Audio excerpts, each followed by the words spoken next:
2026 সালের 9th March. দিনটা ছিল আমাদের কাছে খুব স্পেশাল দিনগুলোর মধ্যে একটি। যে দিনটিতে আমি প্রথম জানতে পারি আমাদের জীবনে শুরু হতে চলেছে এক নতুন অধ্যায়।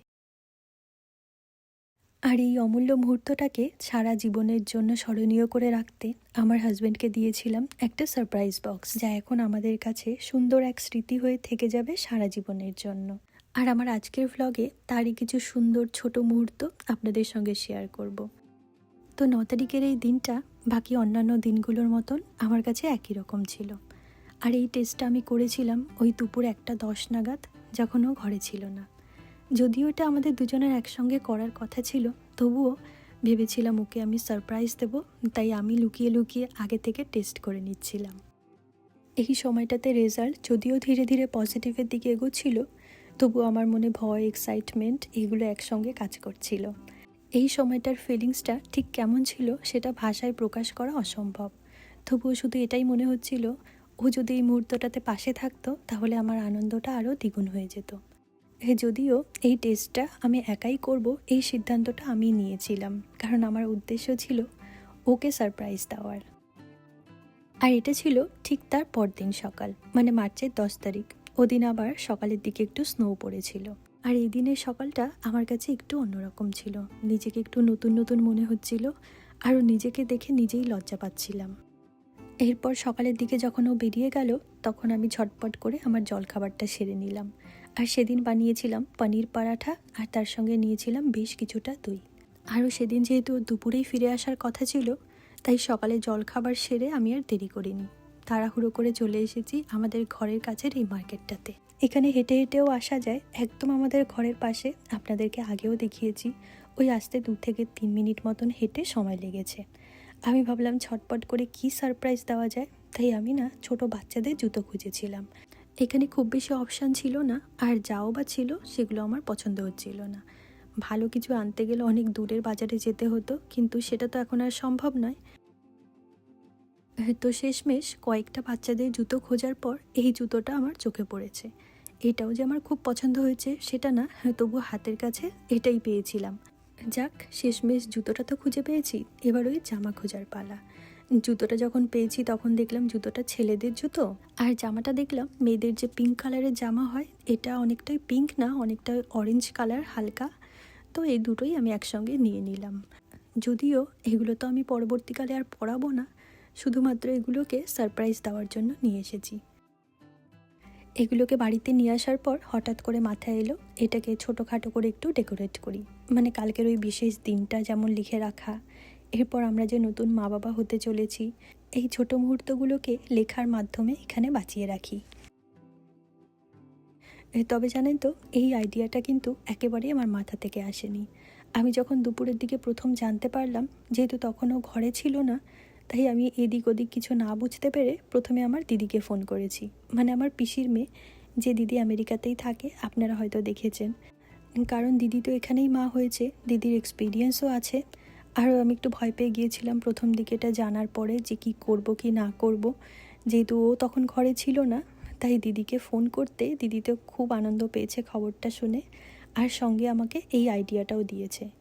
তাহলে তো আমি ভেবেছিলাম ও বাড়িতে আসলে রাতের দিকে আমি খবরটা ওকে জানিয়ে দেব।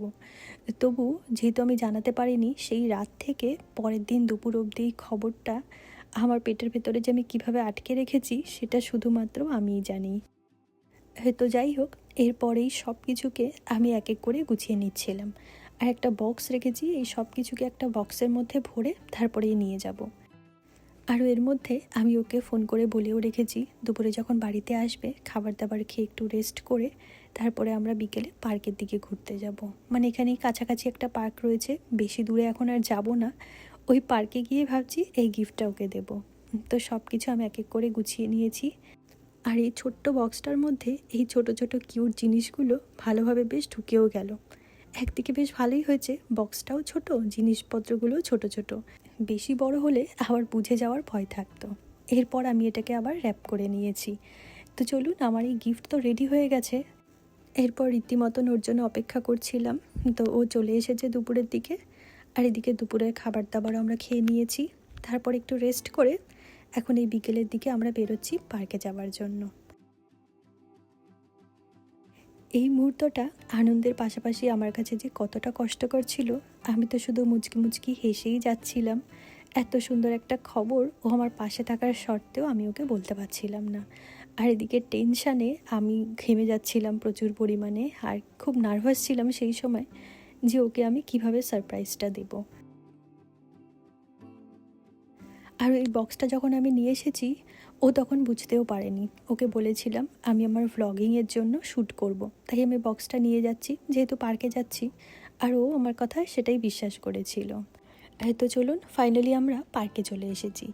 আর তখন যেহেতু মার্চ মাস ছিল, বাইরেটা দেখুন কি সুন্দর, একটা গাছেও পাতা দেখা যাচ্ছে না। কিন্তু এই সময়টায় যদি আমি পার্কে যাই, গেলে দেখা যাবে একদম সবুজ হয়ে রয়েছে পার্কটা। আর সেই সময় একদম ঘাসগুলো ছোট ছোট ছিল। তো ফাইনালি আমরা এই জায়গাটাতে বসেছিলাম। আর এই বক্সটা নিয়ে ওর সামনে থেকে যে আমি কতবার ঘুরেছি, কিন্তু ওর কখনো ইচ্ছেই হয়নি জানার এই বক্সের মধ্যে কী রয়েছে। বক্সটা নিয়ে দু একটা ভিডিও করছিলাম, কয়েকটা ছবিও তুলেছি। আর ও ভেবেছে সত্যি সত্যি এটা বোধহয় আমি ভ্লগিংয়ের জন্যই করছি। তো চলুন ফাইনালি ওকে বক্সটা দিই, আর ওর রিয়াকশানটা দেখি কেমন হয়। এই গিফটটা তোমার জন্য।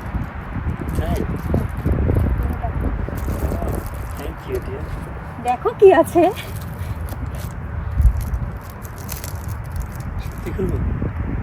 তোমার জন্য, খোলো।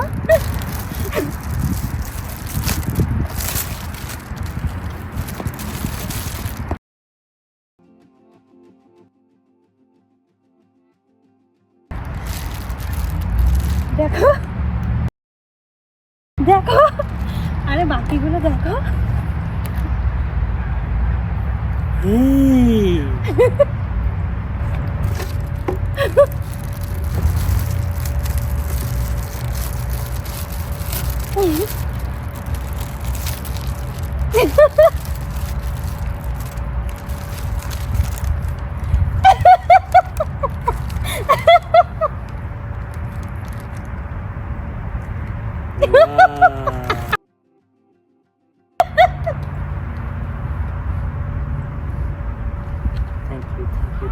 খুশি খুশি, অনেক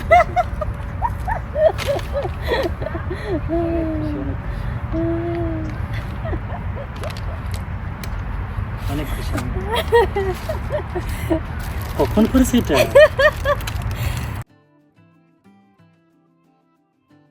ও যখন এটা বুঝতে পেরেছে, তখন ওর মুখে প্রথম প্রশ্ন এটাই ছিল, তুমি আমাকে কেন না নিয়ে এটা টেস্ট করেছো।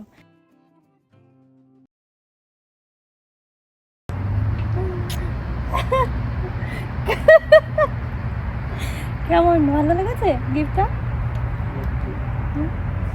তোমার কেমন হচ্ছে, মজা হচ্ছে?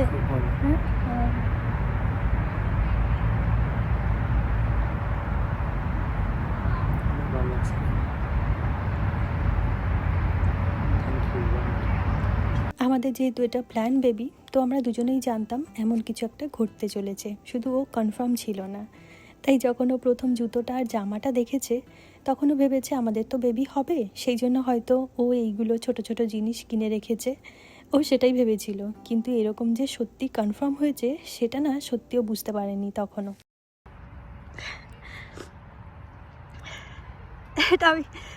এটা কালকে জেনেছি আমি। কালকে কোথা থেকে কিনেছো? কালকে জেনেছি আমি 9 তারিখে, আচ্ছা তো 10 তারিখ। তাই প্রথমবার যখন ও জামার জুতোটা বের করেছিল, তখন ওর চোখে মুখে আমি অতটা রিয়াকশান দেখতে পাইনি যতটা না এখন দেখতে পারছি। এটা যে কনফার্ম হয়েছে এটা জানার পর বরং সব জিনিসগুলো আরও একবার নতুন করে বের করে করে দেখছে, কোথায় কি লেখা রয়েছে, কিভাবে কি হলো। মোট কথা যে আনন্দটা আমি ওর চোখে প্রথমবারই দেখতে চেয়েছিলাম, সেটা গিয়ে আমি দেখলাম একেবারে শেষের মুহূর্তে। তো এই বিশেষ সারপ্রাইজের মাধ্যমে আজকের এই সাধারণ দিনটা আমাদের কাছে একটা স্মরণীয় দিন হয়ে থাকবে।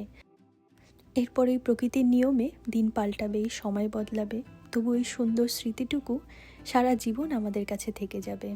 আর প্রত্যেক বছর ঠিক এই দিনটাতেই ফিরে ফিরে আসবে টাইম লাইনে। তো এখন আমরা ঘরের দিকে চলে যাচ্ছি। আর তো চলুন, আজকে আমার ব্লগটা আমি এখানেই শেষ করি, ছোট্ট একটা ব্লগ। আবার দেখা হবে নতুন একটি ব্লগ নিয়ে। ততক্ষণের জন্য সবাই ভালো থাকবেন, সুস্থ থাকবেন। ওখানে এসে বলবো, তুমিও বলো। তো চলুন আজকের মতন আমাদের এই ছোট্ট ব্লগটি এখানেই শেষ করি। কতটা ভালো লাগছে তোমার? অনেক খুশি যেটা ভাষা দিয়ে বোঝাতে পারছি না। জীবনের সবচেয়ে বড় সম্পদ আর আমি দুজনেই। আগে বলবো তো আমার কথা, তারপরে তো বলবো অবশ্যই। সম্পদ। নিঃসন্দেহে তুমি না থাকলে তো আমি কিছুই পাবো না। চলো ঠিক আছে, তাহলে আজকের আমার এই ব্লগটা এখানেই শেষ করি। সবাই আপনারা খুব ভালো থাকবেন, সুস্থ থাকবেন। আবার দেখা হচ্ছে নতুন একটি ব্লগের সঙ্গে। আজকের জন্য টাটা।